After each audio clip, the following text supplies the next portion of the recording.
Amen, amen. Est-ce qu'il y a quelqu'un qui est dans la joie? Ah, est-ce qu'il y a quelqu'un qui est dans la joie? Acclame bien le Seigneur, acclame bien le Seigneur. Acclame bien le Seigneur.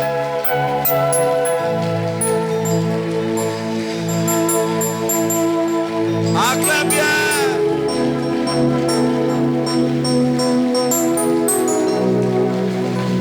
Dieu veut exécuter ses paroles pour toi. Est-ce que tu peux déjà te réjouir pour ça? Ah, il connaît ce qu'il veut faire dans ta vie.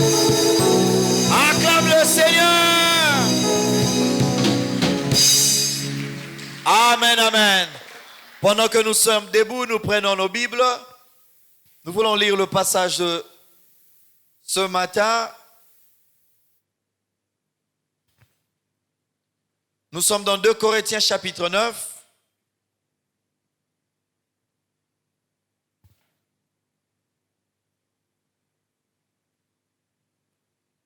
« 2 Corinthiens chapitre 9. Nous lisons du verset 6 au verset 12. «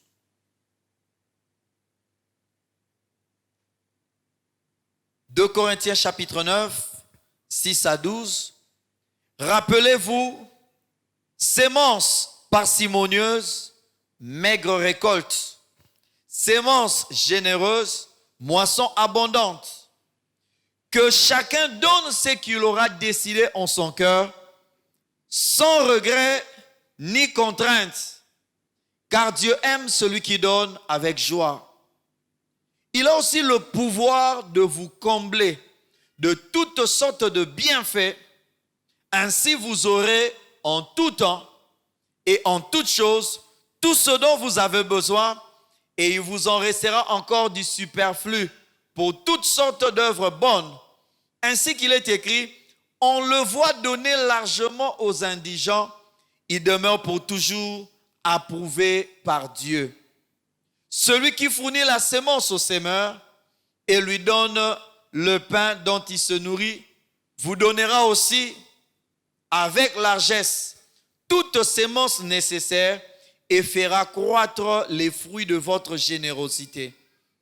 Ainsi, vous deviendrez riches de tous les biens et vous pourrez donner largement, ce qui suscitera chez ceux auxquels nous distribuerons vos dons de nombreuses prières de reconnaissance envers Dieu. Verset 12.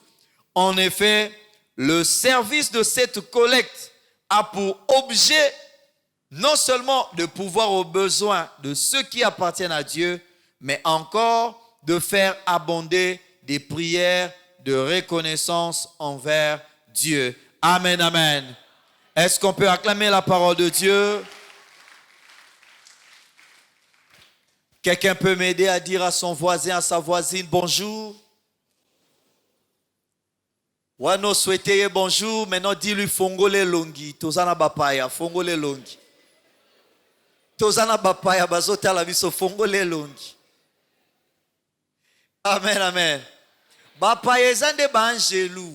Amen, amen. Bapaya, oya maramba biso nanzambe. Mais, la Bible dit nous sommes entourés d'une si grande nuée de témoins. Témoins de bangelou, bapaya. Si vous bangelou, bakansara, baonga, bazaba bogar. Amen, amen. Yebiselanga voisin fongole longi. Baoyo talo bakaniso zara bongo zara no bogar. Ya mwasi bogabel. Amen, amen. Le verset 12 de 2 Corinthiens chapitre 9 dit, en effet, le service de cette collecte a pour objet non seulement de pouvoir aux besoins de ceux qui appartiennent à Dieu, mais encore de faire abonder des prières de reconnaissance envers Dieu. L'exhortation de ce matin, c'est les objectifs de Dieu. Amen, amen. Les objectifs de Dieu pour lesquels nous devons donner avec joie, créer la joie et récolter l'allégresse. Quels sont les objectifs de Dieu? Qu'est-ce que Dieu poursuit? Il a quoi dans sa tête là de Dieu là? quand il nous demande de donner avec joie, de créer la joie et de récolter l'allégresse. C'est quoi la finalité pour laquelle Dieu nous demande de donner avec joie? Amen, amen. Est-ce que quand on donne, on reçoit, on gagne ou on perd? J'aime bien un ami qui exhortait un jour, il a dit, Dieu c'est quelqu'un qui fait beaucoup de stratégies.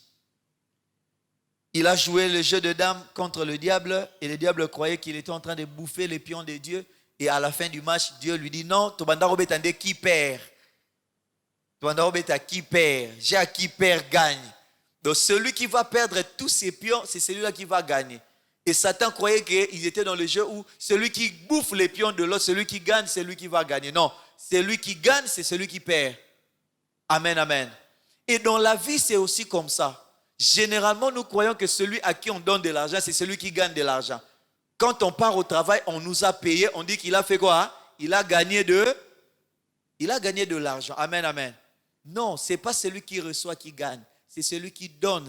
C'est celui qui perd qui est en train de gagner. Amen, amen. Aide-moi à dire à ton voisin, vis à vie à qui perd. Vous savez en lingala, il y a ces mots qui sont créés à partir de vrais mots, mais dont on a changé le sens, dont on a extirpé certaines histoires. Amen, amen. Donc quand on dit qui perd, des fois on ne se fait pas allusion qu'on est en train de parler de perdre. Amen, amen. C'est un peu comme quelqu'un disait, donnez-moi la pâte d'arachide. Et quelqu'un a retenu ses mains, il a enlevé ce qui était avant, il a oublié ce qui était après, a retenu gara dara. Ah bien, ce qui était à ce que vous pouvez savoir dara. Ngoubego minini. Ça venait de pâte d'arachide. Il y a l'ongo l'union, ça tire gara nanini. Aji dara. Bolia ni ote tolia dara. Amen, amen. Yebisselanga voisin, ça qui perd. Les objectifs de Dieu. En ce dimanche, le thème c'est donne avec joie, crée la joie et récolte l'allégresse. Mais nous voulons voir quels sont les objectifs de Dieu quand il nous dit de faire ces choses. Et il ne faut pas oublier, bien aimé, que dans ce mois de février, on est en train de parler des dires de Dieu sur le donner. Quelle est la pensée de Dieu sur le verbe donner? Et dans ce trimestre, janvier, février, mars, ce premier trimestre, nous sommes en train de dire évitons de brouiller la piste de son plan. Amen, amen.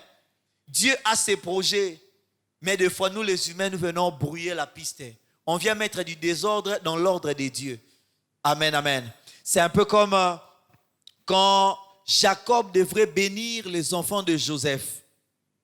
On lui amène des enfants et Joseph s'arrange pour que le fils aîné soit à droite de Jacob, parce que quand papa va bénir, il va étendre la main comme ça et le cadet puisse être à gauche comme ça, papa va mettre la main ici. Et quand on les a emmenés, Jacob il a croisé les mains, il a croisé les bras. Joseph dit non, c'est pas comme ça. Tu as fait le compte, il dit non. Les voies de Dieu. Amen, amen. Aide-moi à dire un peu comme les Ivoiriens, ne mets pas sable dans mon riz. Ne mets pas sable dans les riz de Dieu. C'est comme ça que les Ivoiriens parlent de quelqu'un qui veut brouiller les pistes, quelqu'un qui veut détruire le projet de quelqu'un. J'ai fait mon projet, toi tu veux mettre du sable dedans. Dieu est en train de penser comment nous bénir. Amen, amen. Dieu est en train de penser comment nous élever, comment nous transformer, comment nous faire vivre les objectifs qu'il a assignés pour lui-même sur notre vie. Et dans ces objectifs-là, nous devons faire profil bas. Nous devrons être humbles pour écouter qu'est-ce que Dieu dit de ça, quel chemin Dieu veut que nous puissions emprunter. Et n'oublions pas que dans cette année, Dieu veut exécuter, il exécutera ses paroles, ce qu'il a prévu, ce qu'il a dit sur notre vie. Amen, amen. Et donc, bien-aimés, dans ce passage, nous sommes en train de voir l'apôtre Paul qui est en train de parler de la récolte des dons qu'ils avaient reçus pour apporter à des gens qui étaient dans le besoin. Et ces dons sont venus de l'église, de chrétiens de l'église de Corinthe. Alors, quand il a reçu ces dons-là, et c'est après qu'il leur a écrit cette lettre pour dire ce à quoi leur don a servi. Mais avant d'entrer dans les 3 objectifs de Dieu, pour lesquels, les 3 objectifs que Dieu poursuit quand il dit que nous devons donner avec joie, créer la joie et récolter l'allégresse, j'aimerais placer 2 éléments qui vont nous aider à comprendre quand Dieu parle de donner.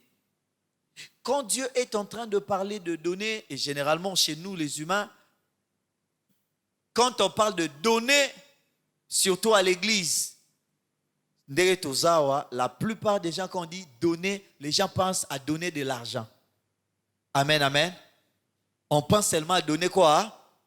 Or, on peut donner aussi du temps. Amen, amen. On peut donner aussi du temps, n'est-ce pas? On peut donner aussi de l'attention. Amen, amen. On peut donner aussi de l'amour. Par rapport aux conseils, on peut donner quoi? On peut donner des conseils. Amen, amen. Donc, donner, ce n'est pas seulement de l'argent. Quand la Bible nous parle de donner, c'est vrai, la Bible prend des histoires courantes, des choses naturelles. Comme Jésus disait, la nature ne vous enseigne-t-elle pas? Mais l'objectif, ce ne sont pas des choses naturelles. L'objectif, ce sont des choses spirituelles. Amen, amen. Quand Dieu est en train de dire, il ne faut pas museler le bœuf pendant qu'il est en train de fouler le grain, Dieu ne se met pas en peine des animaux. C'est de nous. C'est à nous que Dieu est en train de parler. Ce sont des choses, des réalités spirituelles. Même quand on parle de petites choses, de rien du tout là-dedans, l'objectif de Dieu, Dieu est esprit. Et notre finalité en tant qu'humain, c'est de jouir pleinement de la vie spirituelle tout en étant humain.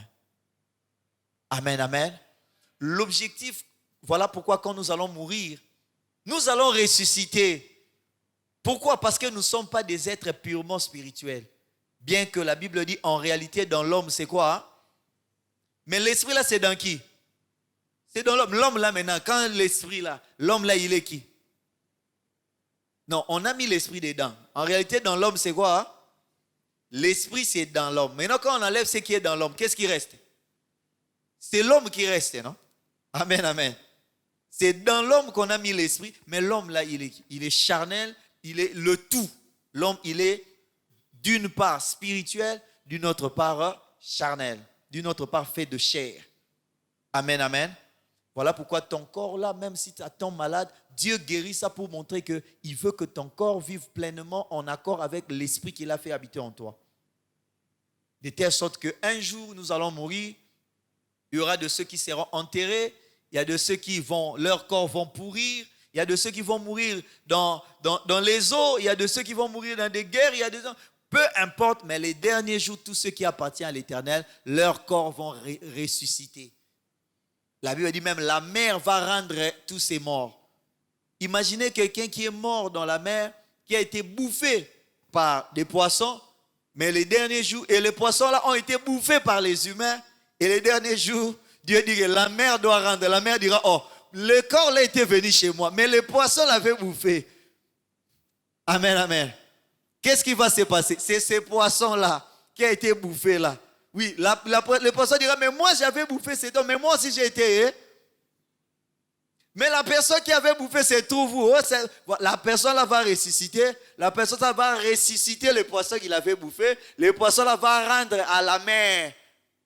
Et la mer va rendre les corps. Amen, amen. Pourquoi? Parce que notre corps a du prix auprès de Dieu. Voilà pourquoi Dieu va te guérir ce matin, parce que ton corps a du prix à ses yeux. Amen, amen. Mais si Dieu veut guérir notre corps, c'est parce qu'on doit être en accord avec l'esprit qui est en nous. On doit être un, on doit être total, on doit être complet.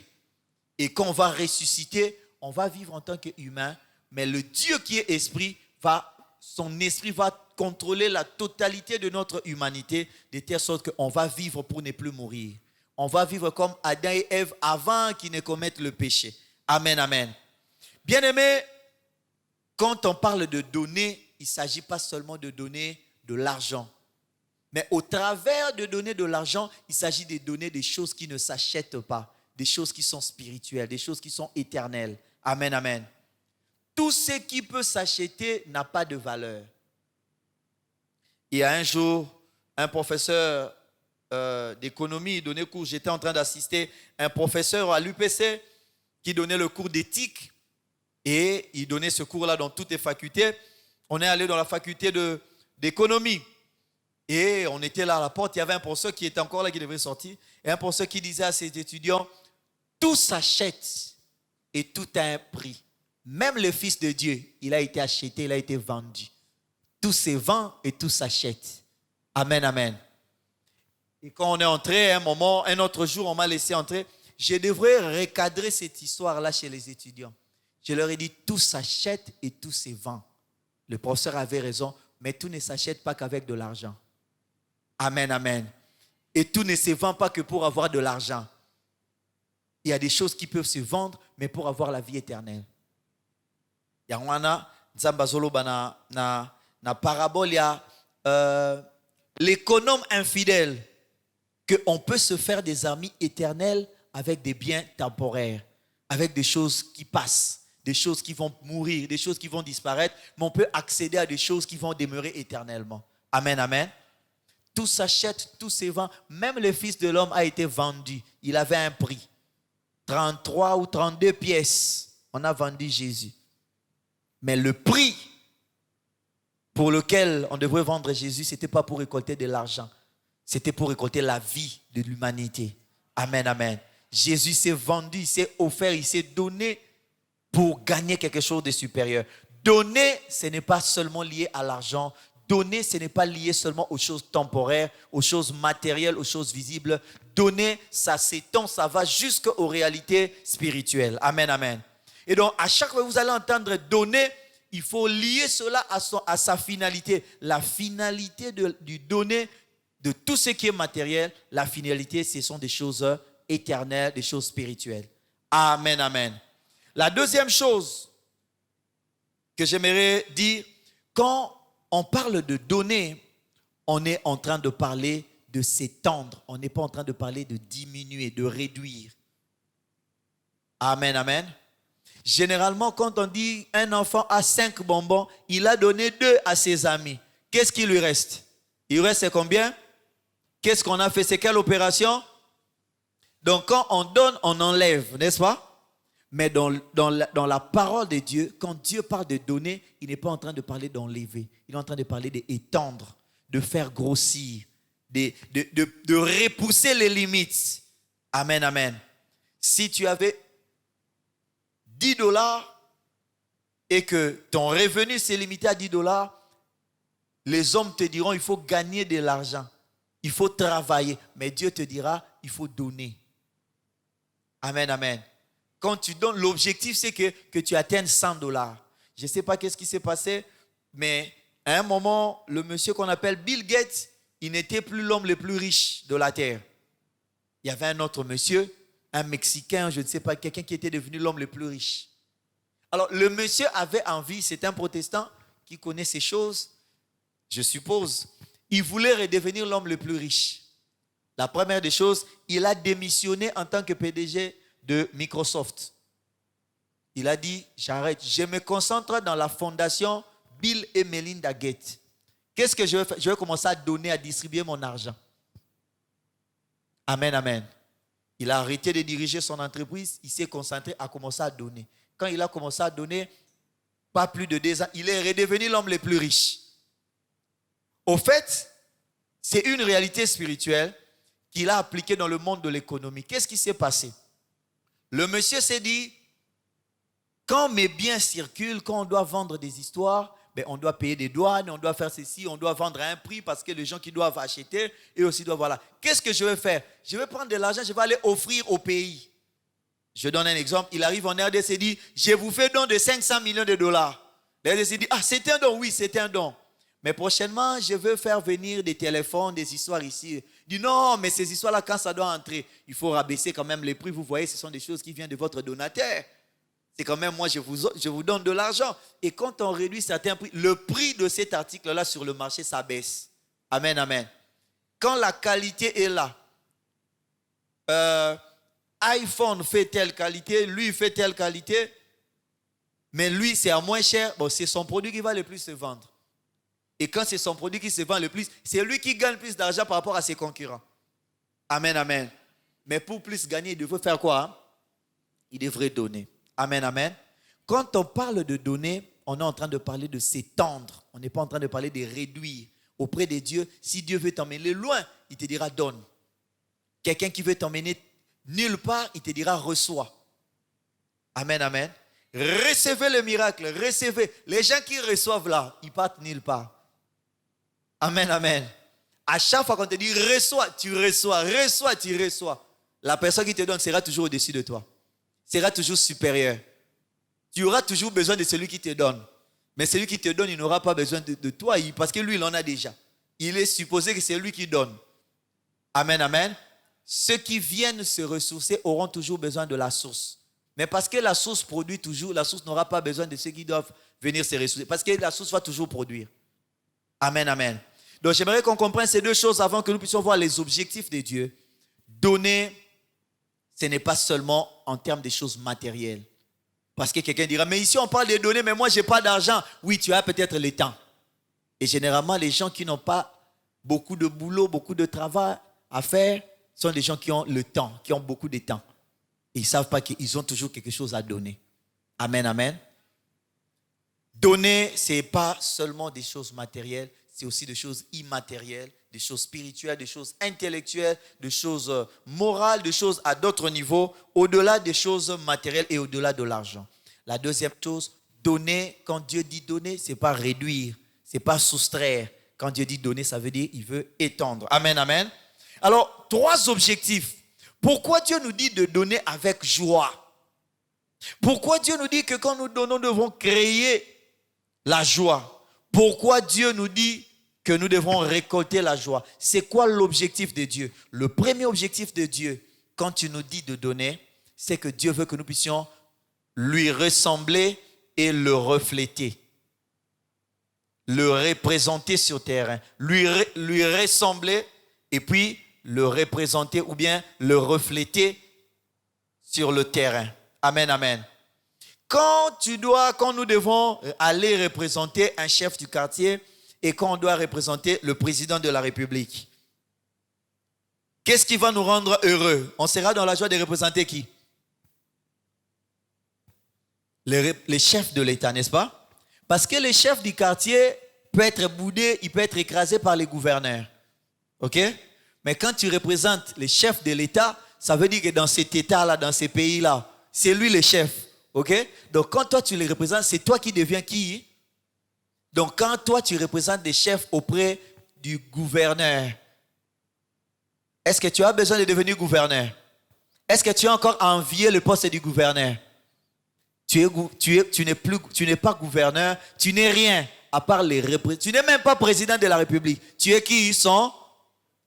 Voilà, quand je suis le représentant spécial du chef de l'État et je viens te dire des choses au nom du chef de l'État.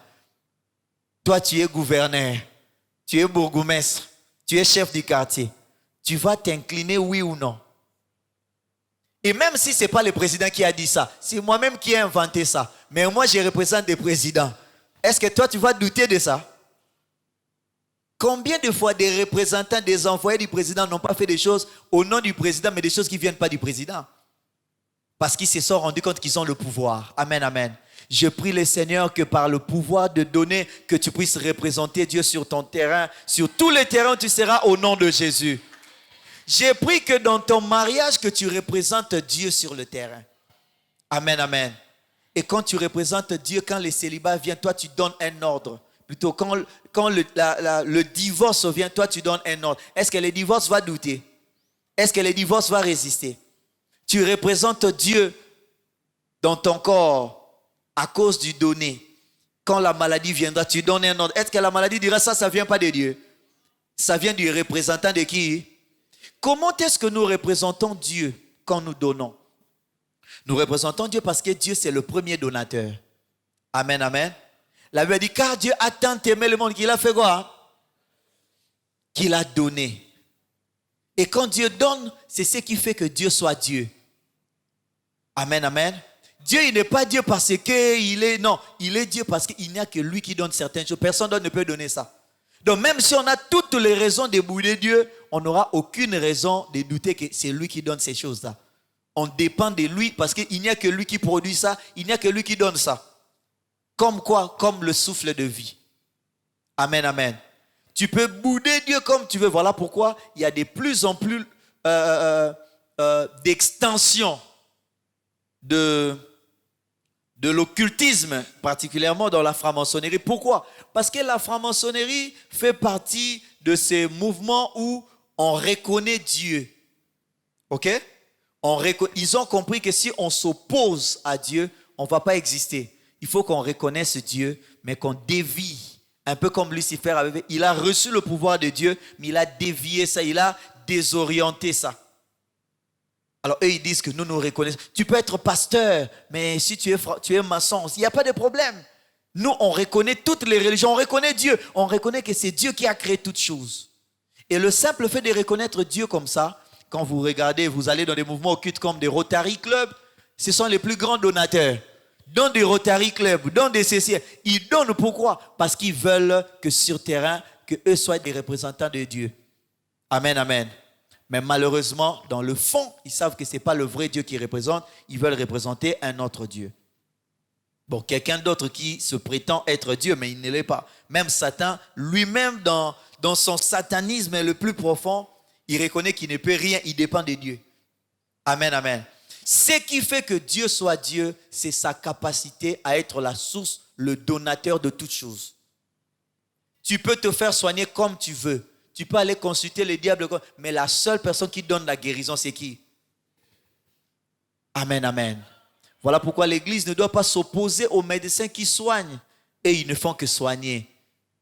Ils ont le monopole de la méthode, du chemin et du schéma. Mais l'objectif ne peut pas être atteint si Dieu n'a pas validé. Amen, amen. Voilà pourquoi Dieu dit, je ne suis pas celui qui te soigne. Il dit, je suis celui qui te... Les médecins vont te soigner. Toi aussi, fais-toi soigner. Mais se faire soigner ne veut pas dire que tu seras guéri. Amen, amen. Tous ceux qui se sont fait soigner ne sont pas tous guéris, n'est-ce pas? Parce que c'est lui qui décide sur la guérison, c'est qui? Et comme c'est Dieu qui décide sur la guérison, même si quelqu'un est occultiste, quand il tombe malade à un moment, il demandera à ce que les gens prient pour lui. Priez pour moi. Et moi, je m'étonne toujours pourquoi dans les deuils des gens qui n'étaient pas chrétiens, dans les deuils des gens qui étaient des musiciens païens, on joue toujours de la musique chrétienne. Pourquoi? Parce qu'ils reconnaissent que la fin de toute chose est déterminée par qui? C'est lui qui donne la vie, c'est lui qui reprend la vie. Amen, amen. Quelqu'un qui toute sa vie n'a pas reconnu Dieu, mais quand il tombe malade, la personne là, quand on lui parle de Dieu, la personne ne peut pas réviser. Parce qu'il se rend compte qu'il est Dieu. Il est au-dessus de tout. Amen, amen. Et je prie que celui qui est au-dessus de tout puisse t'attirer vers lui. Mais la stratégie, c'est la stratégie de donner. Amen, amen. Bien-aimés, tant que le Congo continuera à recevoir les dons des États-Unis, quand vous faites votre gouvernement, on dira, qu'est-ce que les États-Unis ont dit?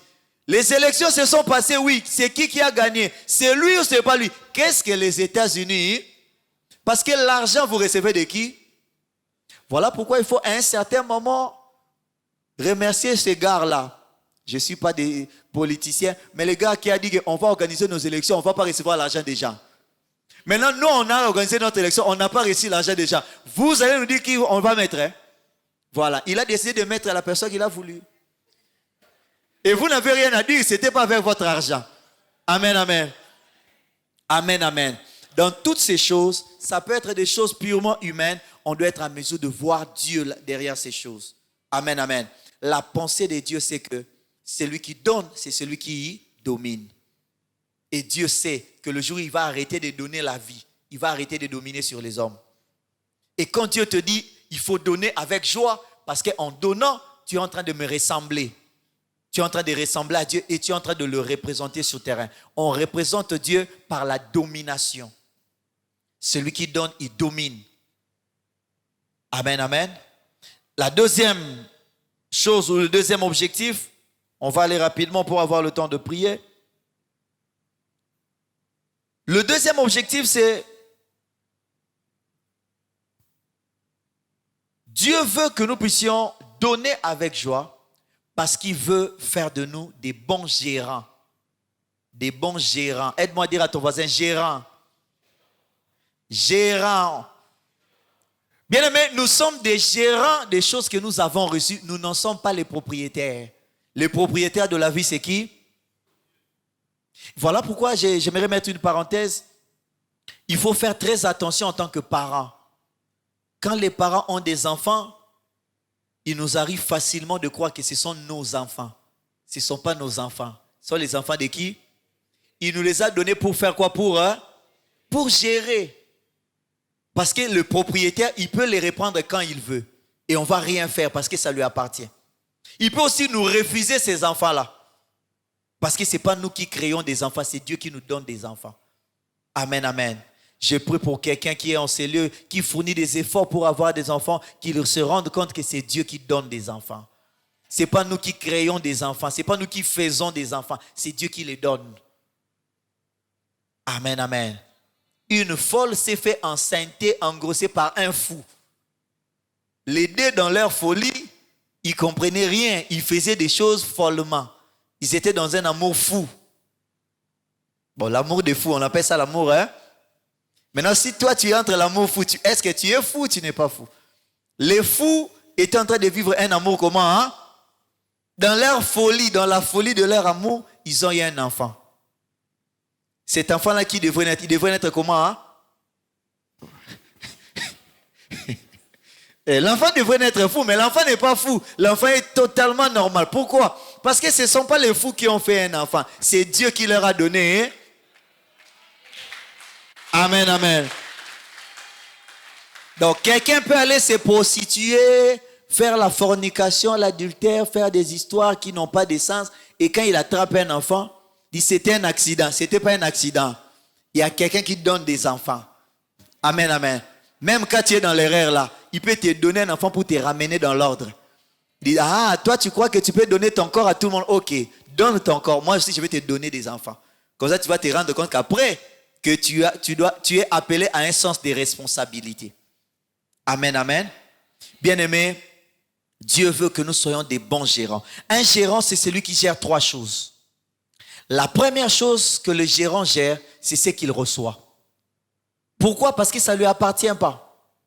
Amen, amen. Le gérant gère ce qu'il reçoit. Le gérant conserve ce qu'il a reçu. Et le gérant transfère ce qu'il a reçu. En tant que gérant, on est appelé à donner, on est appelé à être des canaux. Dieu a voulu que toi tu vives, que moi je vive. Il est allé se trouver des gérants, des canaux, nos parents. Ok? Et quand il est passé par nos parents, nous sommes arrivés. Les parents ont donné de leur sémence. Ils ont donné et Dieu a donné des enfants que nous sommes. Et quand ça arrive à notre tour, Dieu nous demande de donner. Non, on refuse. Amen, amen. Dieu a voulu que tu étudies. Dieu a donné aux autres d'être des gérants de l'argent. Les gens ont reçu de l'argent. Ils ont conservé de l'argent. Et ils t'ont donné de l'argent pour que tu étudies. Et maintenant que toi, tu as reçu l'argent, tu as étudié, tu as un travail, les gens te demandent, tu refuses de donner. Quand on refuse de donner, on bloque la machine de Dieu. Amen, amen. Voilà pourquoi Dieu dit il faut donner avec joie. Parce que quand tu donnes, tu permets à la machine de tourner. Autant nous avons reçu un nom, Dieu nous demande aussi de donner un nom. Amen, amen. Autant nous avons reçu la santé, Dieu veut que nous travaillions aussi pour que les autres soient en bonne. Hein? C'est ça un bon gérant. C'est un canal par lequel le propriétaire accomplit ses objectifs. L'objectif de Dieu, quand il nous demande de donner avec joie, il veut que nous puissions d'une part lui ressembler, le représenter sur terrain en étant gérant des choses qui viennent de lui. Si c'est de l'argent que Dieu t'a donné, rassure-toi, si Dieu-là ne t'a pas donné avec comme objectif que ça reste chez toi, avec comme objectif que ça atteigne aussi les autres. Voilà pourquoi ici on est en train de parler de ces chrétiens de Corinthe qui ont donné. On dit au verset au verset 8 et au verset 9, il a aussi le pouvoir de vous combler de toutes sortes de bienfaits. Dieu est en train de vous charger, de vous communiquer des choses, des bienfaits. Dans notre version, on dit, Dieu, il peut vous combler de toutes sortes de grâces.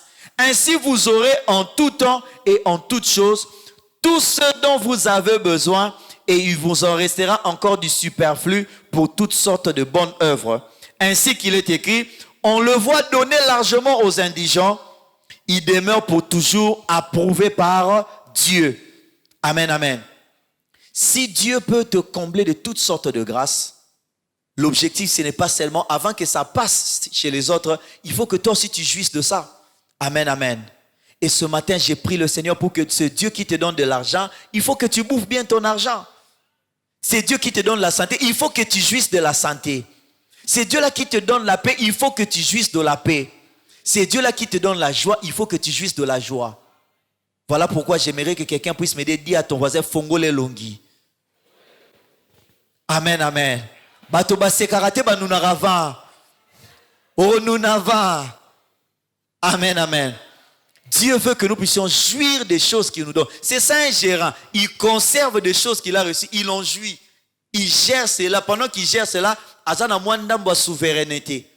Il a une marge, il a pouvoir de Amen, amen.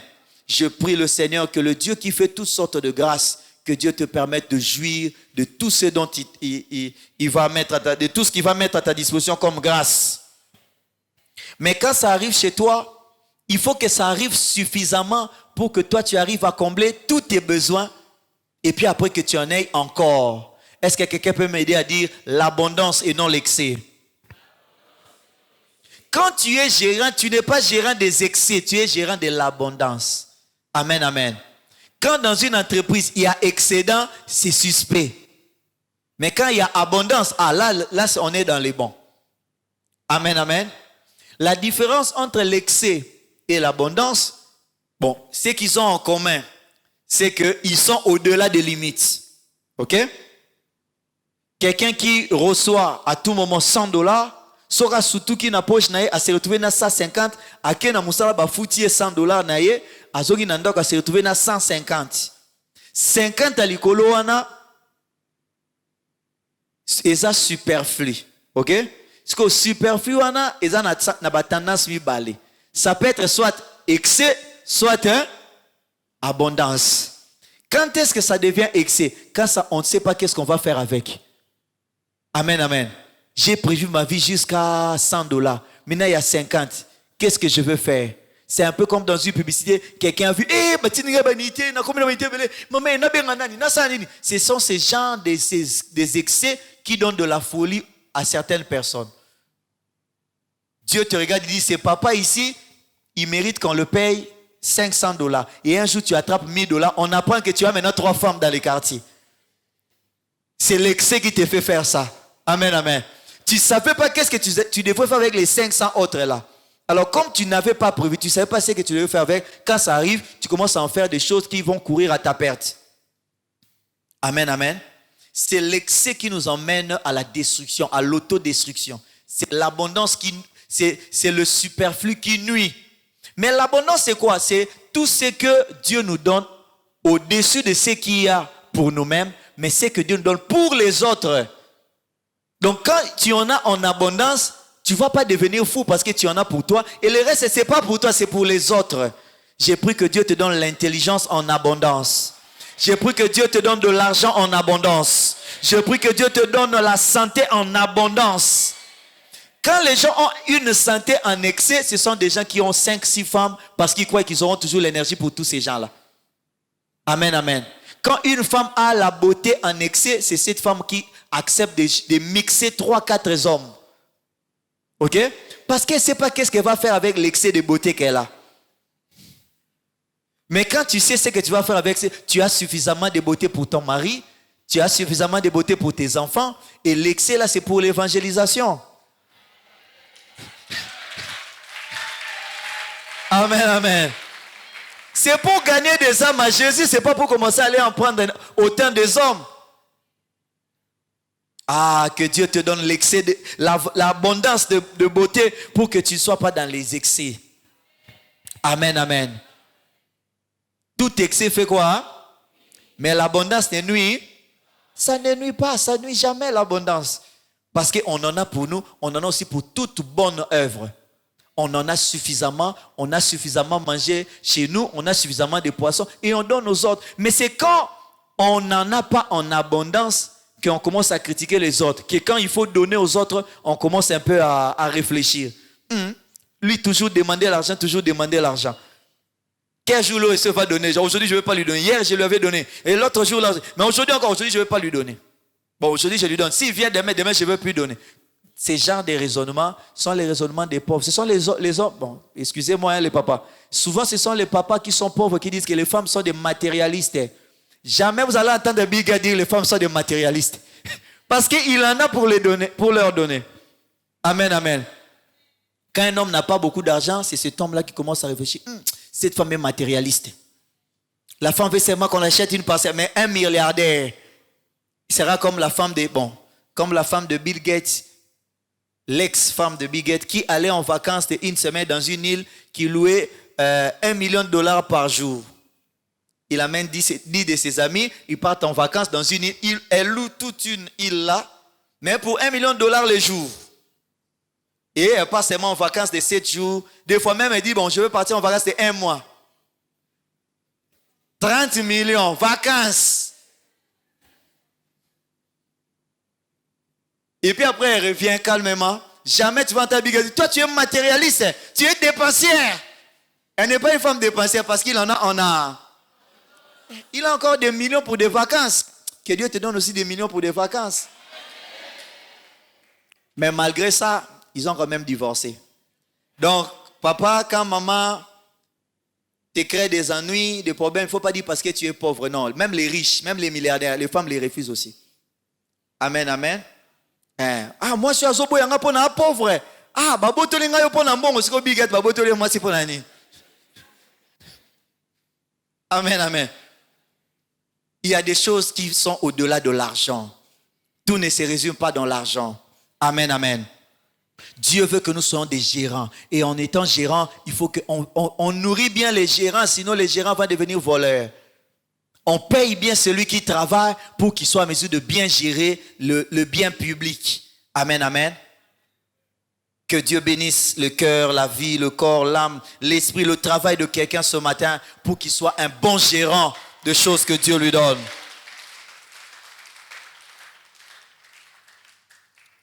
Ici, on dit que Dieu peut te combler de toutes sortes de choses. Il te comble. Pourquoi? Mais parce qu'il faut que toi, tu manges bien pour donner aussi aux autres qui manquent. Toi-même, tu n'arrives même pas à combler ce que tu as là. Oh, il faut donner aux autres. Oh, mais ça ne me suffit même pas. Amen, amen. La troisième raison, le troisième objectif de Dieu, quand Dieu nous demande de donner avec joie. Au verset 10, on nous dit, c'est lui qui fournit la sémence au semeur et lui donne le pain dont il se nourrit. Il vous donnera aussi avec largesse toute sémence nécessaire et fera croître les fruits de votre générosité. Le verset 11 nous explique, ainsi vous deviendrez riches de tous les biens et vous pourrez donner largement, ce qui suscitera chez ceux auxquels nous distribuerons vos dons de nombreuses prières et reconnaissance envers Dieu. L'objectif de Dieu, quand il nous demande de donner avec joie, c'est de nous faire accéder aux choses spirituelles. Amen, amen. Les choses qui n'ont pas une valeur monnayable, des choses qui ne s'achètent pas, des choses qui sont au-delà de l'argent. Dieu veut nous mettre au-dessus des milliardaires et des millionnaires. Les milliardaires peuvent être riches en milliards, mais pauvres en amour, mais pauvres en paix, pauvres en sommeil. Un peu comme la vie de Michael Jackson. À un moment, on disait que c'est un monsieur qui avait du mal à dormir. Tout le monde admirait le succès du monsieur, mais c'était un pauvre en sommeil. Il devrait prendre des produits tous les jours, seulement pour dormir. Le sommeil que toi qui te prends même dans les taxis, partout là. Pour Michael Jackson, avec tous ses millions, il était incapable de s'acheter le sommeil.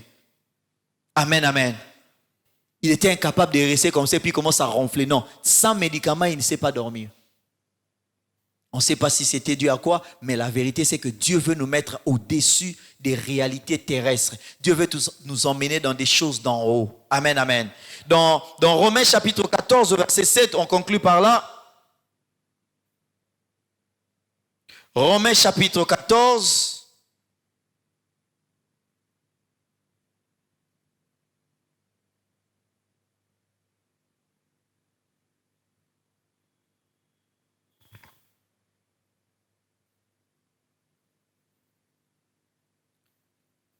C'est le verset 17, je m'excuse, ce n'est pas le verset 7.